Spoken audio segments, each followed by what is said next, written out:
Papir s okusom lubenice, prijatelju moj, ti mate.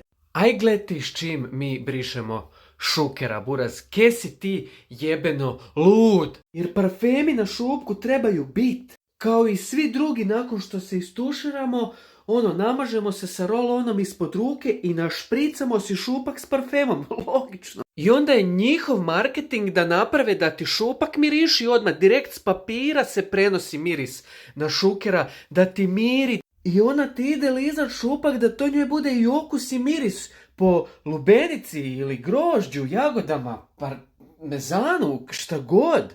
Parfemi na šupku su must have, ljudi, must have. Znaš kako je to dobro za hemeroide tek? Hej, ha. Jeboti pas mate. Zašto si trujem šupak? I ove vlažne maramice isto koje koristim, s njima bolje obrišem guzicu, onda mi je lakše, znaš, imam hemeroide pa je sranje, nema, moraš paziti.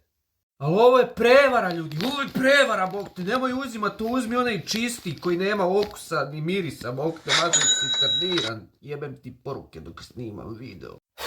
Malo sam se uzruo, ali nema veze, smirit ću se. Sad, kad sam se pokakam, malo imam zatvor, pa teže kakam, pa sam nervozan. Pa mi je papir neš kriv.